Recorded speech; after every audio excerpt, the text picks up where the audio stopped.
আসসালামু আলাইকুম।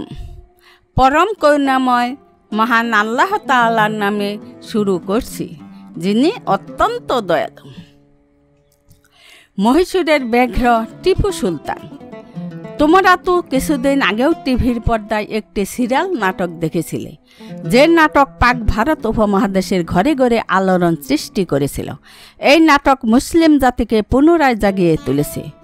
যে মহানায়ককে নিয়ে এই নাটকটি রচিত, তিনি হলেন শেরে মহীশূর বা মহীশূর ব্যাঘ্র টিপু সুলতান। বিদেশি আগ্রাসী শক্তির সবল থেকে নিজ জাতীয় দেশের স্বাধীনতা রক্ষায় যে আপসহীন সংগ্রাম ও আত্মত্যাগের নজির তিনি রেখে গেছেন, শত শত বছর পরেও দুনিয়ার মানুষের কাছে বিরল নজির হিসাবে তা এখনও উজ্জ্বল হয়ে আছে।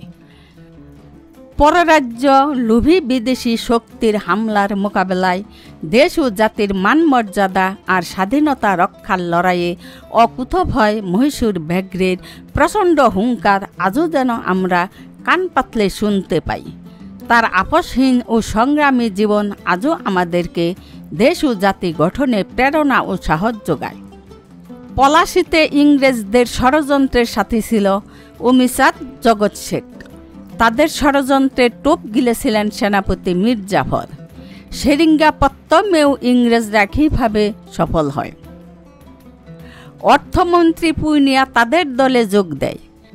সেরিঙ্গাপত্তম দুর্গের পতন হয় 1799 সালে, তারিখ 4 মে। ষড়যন্ত্রের কারণে মাত্র কয়েক ঘন্টায় মহীশূর রাজ্যের ভাগ্যে বিপর্যয় নেমে আসে। ইতিহাসে সেই এক কালো দিন। সে দিনে সমগ্র ভারতে ইংরেজদের দখল প্রতিষ্ঠার বাধা দূর হয়। সেরিঙ্গাপত্তম দুর্গের প্রাচীরগুলি দখল করল ইংরেজরা। এবারে সুলতানকে বন্দি করার লক্ষ্যে ছুটল তারা।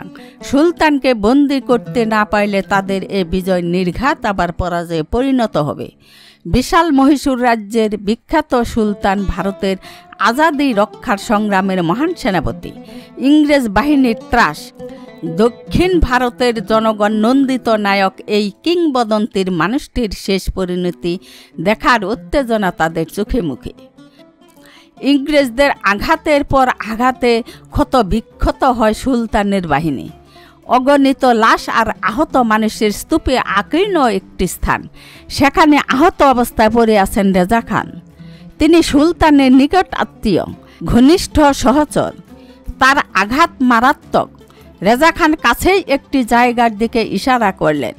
সেখানে পড়ে আছে মহীশূর সুলতানের লাশ, ভারতের সৌভাগ্য সূর্য ফতেহ আলী টিপু সুলতান। ফটকের তলা থেকে সুলতানকে যখন নিয়ে আসা হয়, তখনও তার চোখ দুটি খোলা ছিল। তার শরীর ছিল উষ্ণ। সুলতানের মাথায় কোনো আবরণ ছিল না। তিনি পড়ে যাওয়ার সময় পাগড়িটি কোথায়ও হারিয়ে গিয়ে থাকবে। সুলতানের বাহুতে বাঁধা ছিল একটি মাদুলি, কিন্তু কোনো অলংকার ছিল না।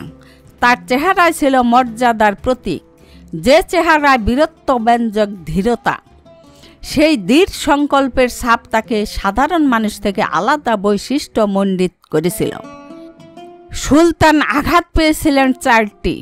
3টি আঘাত ছিল শরীরের বিভিন্ন অংশে, আর একটি ছিল কপালের পাশে। গুলিটি প্রবেশ করেছিল কানের সামান্য উপর দিয়ে, আর তা আটকে ছিল চিবুকের ভিতর। টিপু সুলতানের শাহাদাতের প্রায় 200 বছর পর আজও আমরা তার অমর আত্মদানের কথা স্মরণ করি। আমাদের স্বাধীনতা রক্ষার সংগ্রামে অনুপ্রেরণা পাই। 1857 সালে আমাদের স্বাধীনতা সংগ্রামের সময়ও এই বীরের কবরের পাশে গিয়ে সংগ্রামী মানুষেরা শপথে বলিয়ান হয়েছে। আগামী দিনেও তার কুরবানি আমাদের পথ দেখাবে। আর যারা বিশ্বাসঘাতক, তারা ইতিহাসের কাঠগড়ায় আসামি হয়ে থাকবে চিরকাল। আজও যারা সেরিঙ্গাপত্তনে যান, ঘৃণার সাথে পাথর নিক্ষেপ করেন সে স্থানটিতে যেখানে দেশপ্রেমিক সৈন্যরা হত্যা করেছিল বিশ্বাসঘাতক মীর সাদিককে।